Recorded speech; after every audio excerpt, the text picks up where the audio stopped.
në këtë edicion do të ndiqni. Në pikën kufitare në Morin, pritjet janë vetëm 2 deri në 3 minuta. Fluksi pritet të rritet ditët pasuese.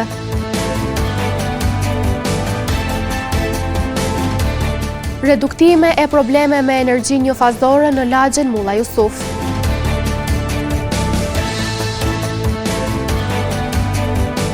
Shoqata Bereqeti kërkon ndihmë për luftëtarin e UÇK-s. Përshëndetje, po fillojmë edicionin qendror të lajmeve këtu në televizionin Syri. Festat e fundvitit janë një mundësi e mirë për ardhjen e mërgjimtarëve në vendlindje. Tashmë vetë se ka filluar fluksi i ardhjes së mërgjimtarëve në Kosovë, të cilët po vijnë përmes pikave të ndryshme kufitare. E në pikën e Qaf Morinës, aktualisht situata është shumë mirë e menaxhueshme dhe pritjet e mërgjimtarëve janë 2 deri në 3 minuta. Kështu bëri të ditur Togeri Ismet Hodaj. Festat e fundvitit rëndom rrisin edhe fluksin e mërgjimtarëve në pikat kufitare. Kjo pasi një pjesë e diasporës zgjedhin që pushimet dimrore t'i kalojnë në vendlindje. Toger Ismet Hodaj, komandanti pikës kufitare në Morin, në një lidhje virtuale për mediumin ton, ka pohuar se situata po menaxhohet mirë dhe pritjet kryesisht janë 2 deri në 3 minuta. Të pas parasysh se tani jemi në fundvit dhe fluksi vjen e shtohet. Po në pikën kufitare në Qaf Morin ku jemi ne, është menaxhuar mjaft mirë, duke pasur parasysh se këtu kemi të rregulluar edhe marrëveshjen ndërtetërore me policinë shqiptare për lehtësimin e kontrollit kufitar dhe nuk kemi pasur raste të pritjeve të gjata. Kalimet kanë qenë domethënë normale, 2 deri në 3 minuta kanë kaluar makinat, nuk ka pasur vonesa thuaj fare.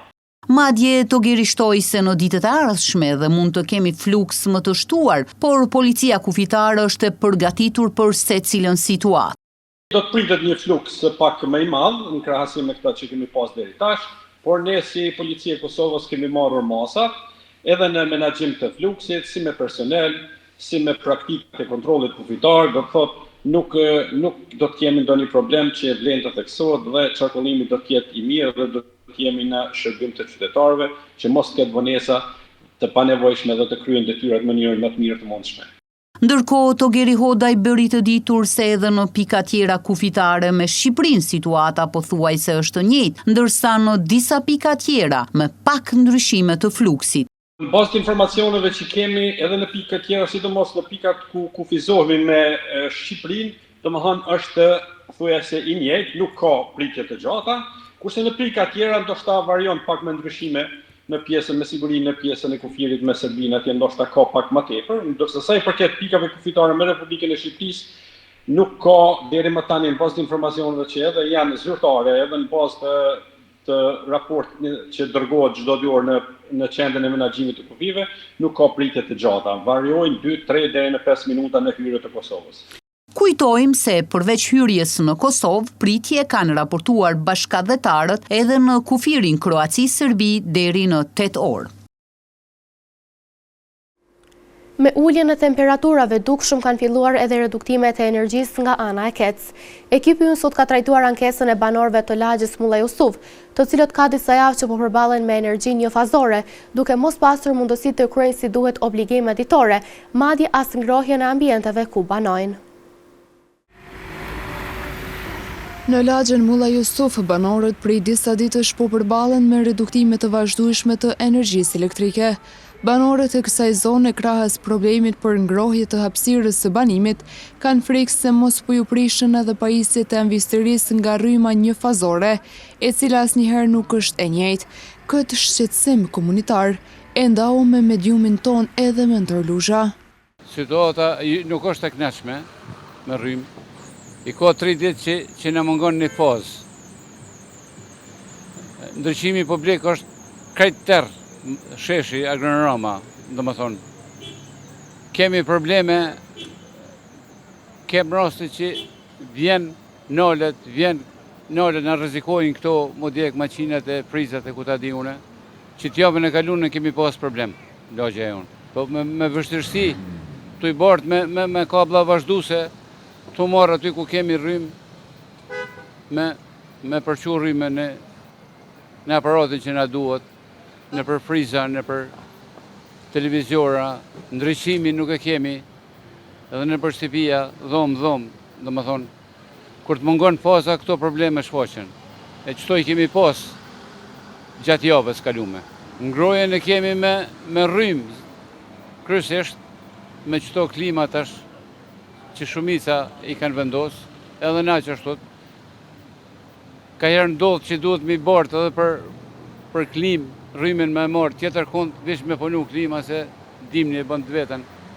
Temperaturat janë poshtë, janë rrë bukur shumë, kështu që diqysh pja dalin, po me probleme. Ndërkohë, disa banorë të tjerë prapa kamerës thanë se disa herë kanë kontaktuar KEC-in për këtë situatë, por asnjëherë nuk kanë arritur të komunikojnë për të gjetur një zgjidhje konkrete ndaj këtij problemi. Banorët ndërkohë po kërkojnë që kjo situatë të sanohet e sidomos tani kur janë në prag të festave të fundvitit. Brigada e zjarfikësve në Gjakov po synon të zgjerohet me një stacion të ri të zjarfikësve në zonën e Hasit.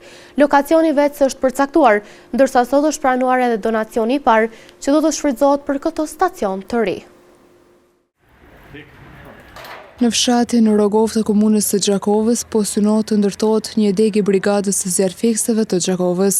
Tashmë lokacioni është përcaktuar dhe sot vetë se kanë arritur pajisjet e para të nevojshme për funksionalizimin e kësaj degë. Detaje rreth donacionit tregon Jetmir Morina. Ky është një iniciativë, një donacion me ndihmën e Mihël e shumë do t'jepë komandantit këtu në po dhe këshillit të Rogovës për me hap një qendër 2 zjarfikësve në fshatin e Rogov të Hasit.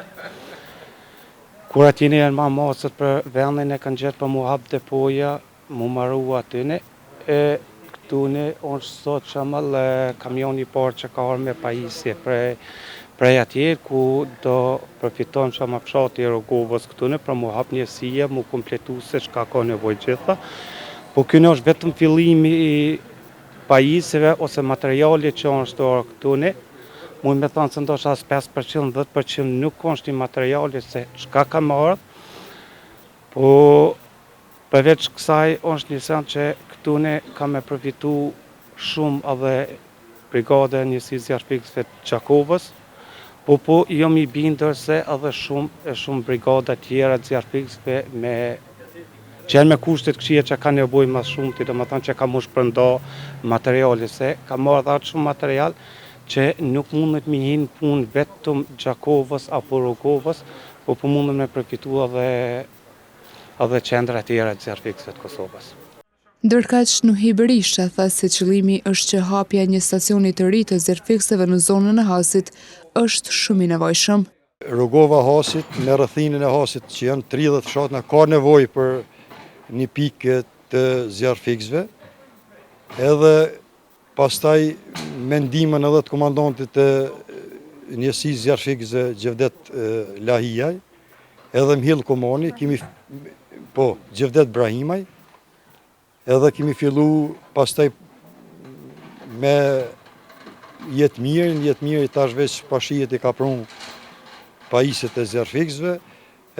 Qëllimi jonë është që të hapët një stacion i zjarfikësve në Rogov, edhe ka nevojë Hasi për një stacion të tillë.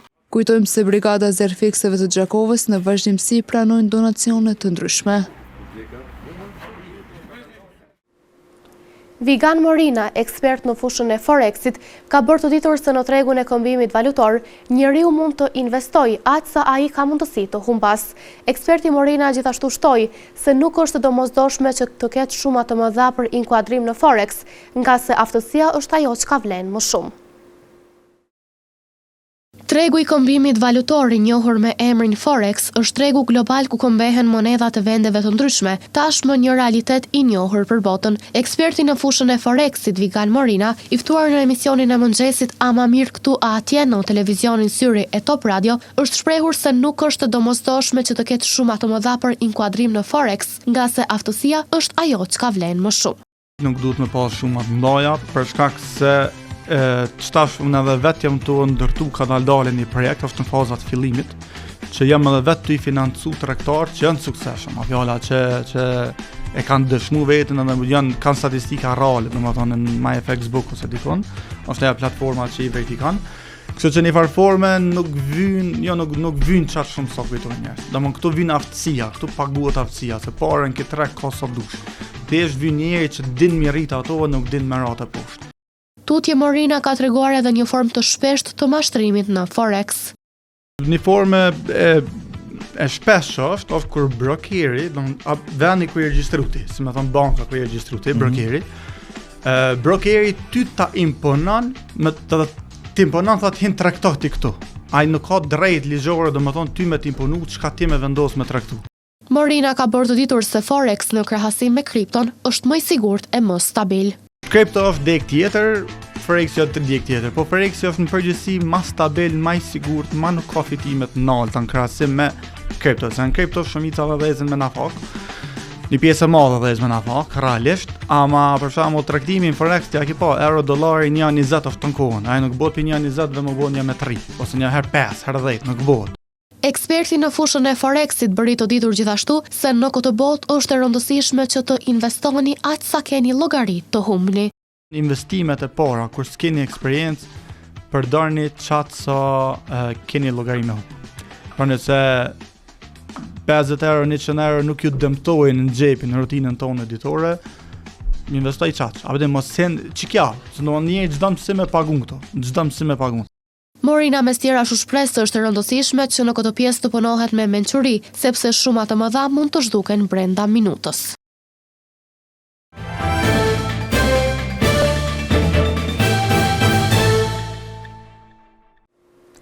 Nga shoqata Bereqeti në Gjakov, sërish kanë kërkuar që vullnet mirët të bashkohen për të ndihmuar një tjetër familje në nevojë. Luftëtari i UÇK-s Arben Rudi, i cili prej 17 vitesh jeton me qera, ka nevojë për ndihmën e të gjithëve për të ndihmuar në blerjen e një banese.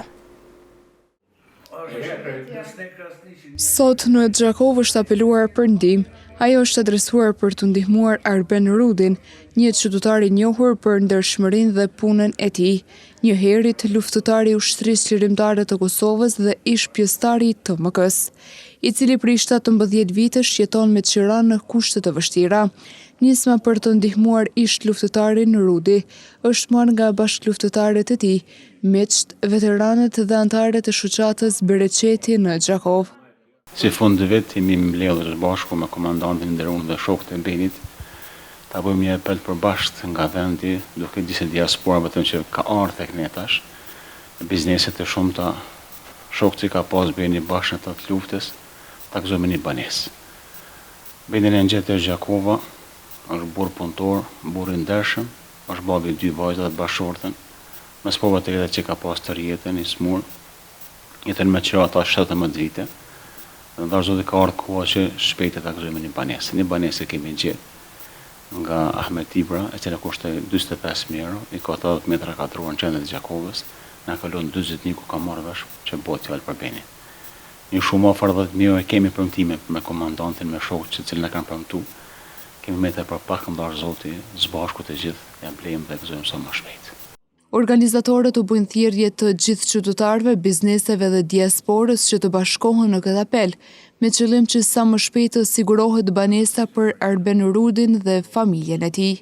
Pari dua t'ju falenderoj juve, po ashtu edhe Hoxha Abdurrahman dhe shoqatën Bereqeti, se me të vërtetë janë duke bërë një punë humane, një punë shumë të mirë që ju dalin ndihmë gjendve me nevojë.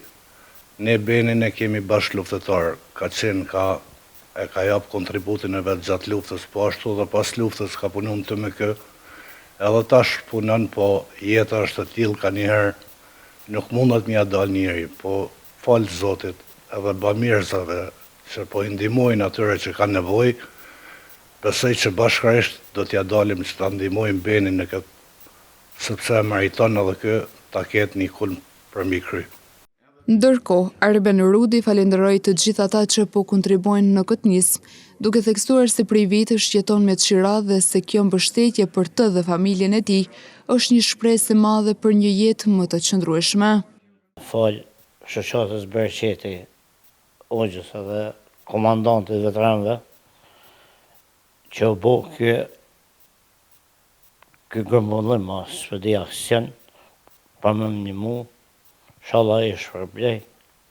Kujtojmë se të gjithë vullnetarët dhe donatorët që dëshirojnë të kontribuojnë kanë mundësi të dhurojnë përmes xhirollogarisë bankare. Të gjitha mjetët do të grumbullohen në këtë xhirollogari dhe janë të dedikuara për familjen Rudi nga Gjakova, me qëllim sigurimin e banesës.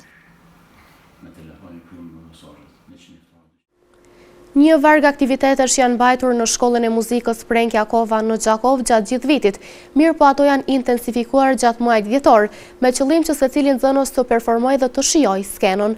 Kastriot Sada, drejtor, thotë se fal besimit të prindërve, interesimi i nxënësve për të bërë pjesë e shkollës së muzikës në të gjitha profilet arsimore gjatë këtij viti shkollor, ka qenë në nivelin më të kënaqshëm. Viti shkollor 2025-2026 po ecën mirë për shkollën e muzikës Prenk Jakova në Gjakov, nga se numri i nxënësve ka shënuar rritje të madhe. Drejtori i këtij institucioni, Kastriot Sada, duke folur për sukseset, buri theksin të një aktiviteti veçantë, i mbajtur gjatë muajit tetor në kuadër të Tetorit Roz. Vlen të ceket një nga aktivitetet shumë të mëdha, madhështore, por dhe shumë emocionuese, cile ka qenë organizuar nga Shkolla Muzikës Prenk Jakova Gjakov për muajin Tetori Roz, koncerti i cili është mbajtur me 28 nëntor, ku po ashtu salla ka qenë përplot dhe veçanta e këtij koncerti dedikim për gratë edhe vajzat e prekura nga kanceri i gjirit, ka mbajt një komunikat vëdësuese onkologu i njohur apo shefi i onkologjisë pranë spitalit shëndetësor të Kosovës, doktor onkolog Ilir Kurtishi. Pas doktor Ilir Kurtishin dhe këtë mbrëmje ka qenë, domethënë, si folse edhe kryetarja e shoqatës Javlenti Etosh, e nderuara zonja Valbona Kastrati, dhe ky koncert domethënë ka pas edhe pika muzikore. Pra, po konsideron një nga aktivitetet më emocionuese, më të prekshme dhe një nga aktivitetet më sensibilizuese të cilat Shkolla Muzikës i ka mbajtur ndër vite të tëra. Se i përket instrumenteve, është bërë ditur se qëndrojnë jashtëzakonisht mirë dhe përpos donacioneve të shumta që pranojnë për instrumente, drejtori Sada ka dhënë detaje për një piano koncertale, donacion i pranuar nga Ministria e Kulturës, Rinisë dhe Sporteve. Jemi shumë të lumtur që në shkollën tonë me datë 18 tetor kemi pranuar edhe një donacion nga Ministria e Kulturës, Rinisë dhe Sporteve, një donacion jashtëzakonisht të madh, pra një piano koncertale kavaj, piano shumë e mirë, të cilat tashmë po qëndron në sallën e shkollës sonë, ku po ashtu po them prap që jemi të vetmit që në sallën koncertale i kemi të dy piano, ku sepse ka vepra të tilla të cilat kërkojnë interpretim në dy piano nga dy pianistë, dhe tashmë ne i kemi të dy piano, të dyat janë kavaj, të dyat janë në gjendje jashtëzakonisht të mirë dhe jemi shumë të lumtur për një donacion të tillë i cili ka ardhur.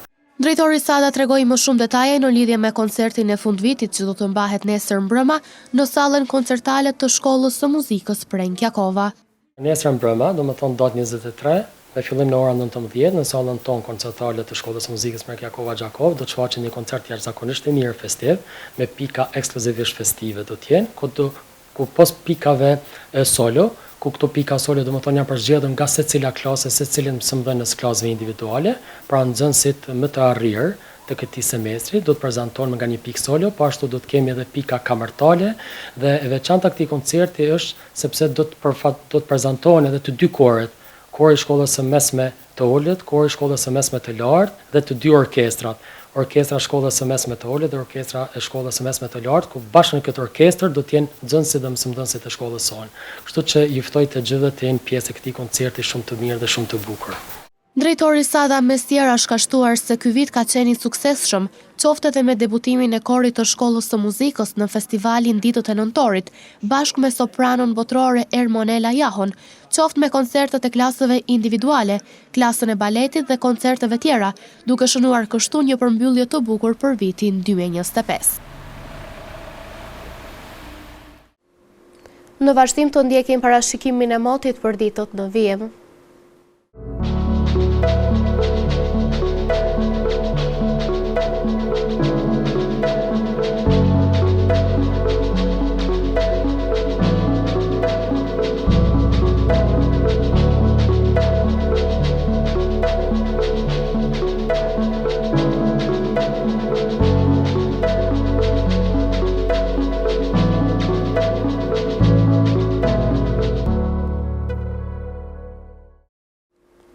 Para se të ndahemi, të ndjekim edhe një herë titujt kryesor të këtij edicioni.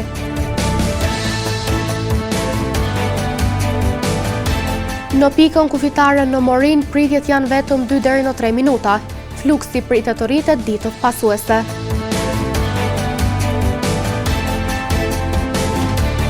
Reduktime e probleme me energji njëfazore në lagjen Mulla Jusuf.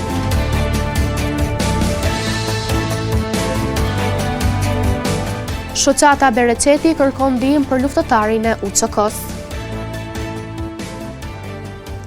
Këtu merr fund ky edicion qendror i lajmeve. Ju mund të vazhdoni të na ndiqni në televizionin Syri, si dhe në rrjetet tona sociale. Mirupafshim.